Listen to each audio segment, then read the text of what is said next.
Gonna make it work. Our unions make it work. The Union Work. View. The Union Work. View.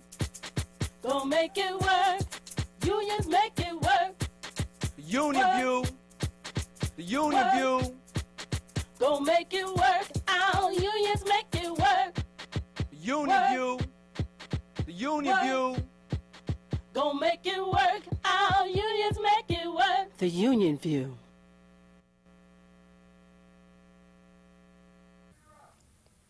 Hello, welcome to the Union View. I'm your host, Gina Miller, and today our topic is 1199 Hospital Workers Union 50th Anniversary. My guest today is Nathan Revels, who is a delegate at Montefiore Medical Center here in the Bronx, New York. Nathan, welcome to the show. Thank you. Thank you. It's a pleasure to be here. Well, now, Nathan, tell me, how long have you been a Montefiore Hospital Union delegate? I would say 15 15 years, maybe 15. Yeah, Okay. give it. Okay. And as we, this year actually, 1199 celebrated 50 years Yes, they did. that the hospitals have been organized and a part of the union, 1199, SEIU. And our topic today, we want to actually focus on 50 pioneers who carried the torch for 1199, Hospital Workers Union, and also talk a little bit about the history of 1199 itself, because 1199 as a union actually began in 1932. With Leon Davis. Leon Davis, Right. exactly. Yeah. So welcome again to the show, and thank you so much for being on. So I just want to begin by giving a little background, Okay. Yes. for our audience Right, of who may course. not know anything about 1199 or even hospital workers unions in general. Yeah. But this union has such a rich history. And for the past half century, the organization that Dr. Martin Luther King Jr. actually called his favorite union Right. has been one of the nation's primary engines for progressive change. 1199 SEIU has vastly improved conditions and compensation for its members while helping to transform conditions for millions of Americans. What follows, as we discuss this, are profiles of 50 of our pioneers, without whom those victories would not have been possible. Right. To write the profiles, the staff of the magazine that 1199 produces, called Our Life and Times, they relied on interviews and they went into back issues of 1199 News. Not for Bread Alone is the memoirs of the late Mo Foner, who actually began the Bread and Roses arm of 1199, which was a social cultural project, Right. which brought theater into the hospitals and brought out, cultural issues and Thriving social today. issues, right? Yeah, and it still thriving thrives today, today. and which is a testament, to Mo Foner. Mo Foner, who also worked with 1199 News editor Dan North, and Upheaval in the Quiet Zone, which is a history of 1199 SEIU by Leon Fink and Brian Greenberg. Upheaval in the Quiet Zone is this is the book, and I have to tell you that it's full of a wealth of information about 1199 and the politics of healthcare unionism. Wow. So I'd like to actually, get a copy of this for you. So make sure you get a copy. Yes, please do. Please do. Okay. I mean, I can imagine the events in that book. Yes. It's a lot.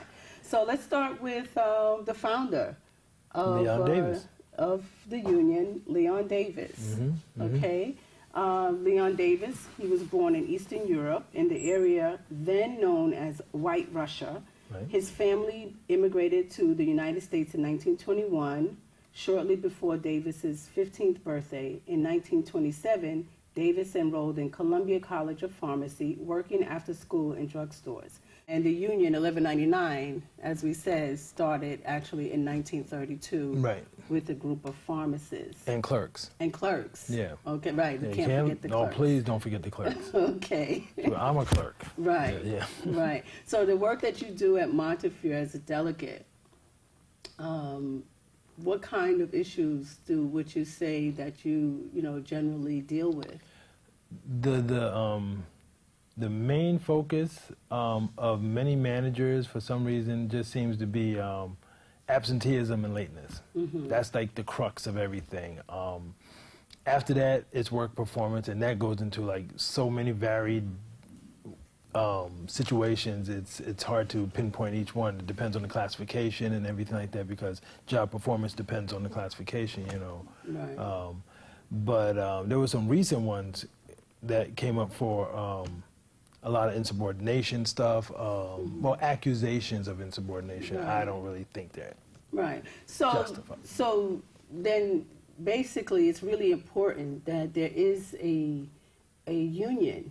Of course, yeah. My father, who is a union, former union leader, has often said to me, a union is better than no union at all. That's right. That's right.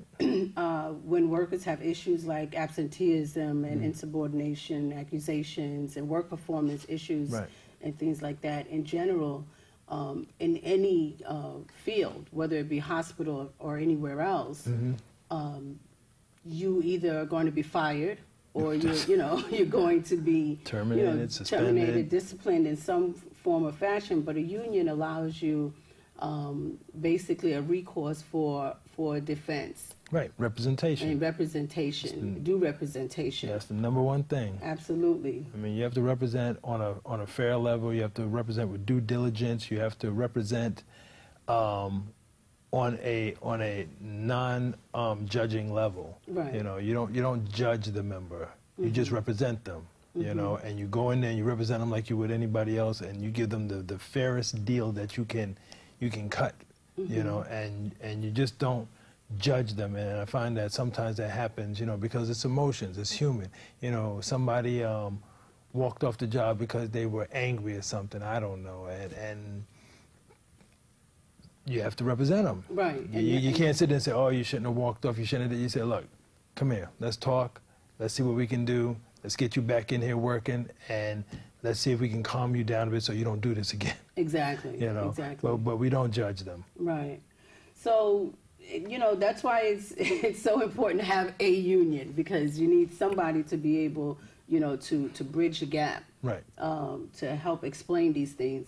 And so Leon Davis, the father of the union, as I began to read, this little excerpt about him. I'm not going to read the entire thing, but basically in 1932, when he and a small group of pharmacists and clerks formed the drugstore union that became 1199 SEIU, Davis then became the union's first full-time organizer. And he earned $15 a week. If the union had it. When the union had it. So he could earn $15 a week as an organizer if the union had the money. And by 1957, Local 1199 boasted 6,000 members and had organized 80% of the industry, and that's just in pharmacists. Right.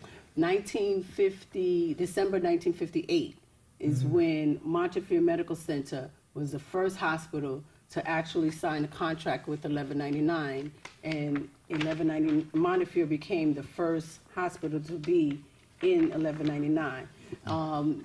There was a gentleman named Theodore Mitchell. Right. I've heard of him. I've heard of him. 1199's first black officer, first vice president. And I thought that was amazing because, I mean, of course, sometimes, we don't. That's a milestone. It's a milestone, exactly, exactly.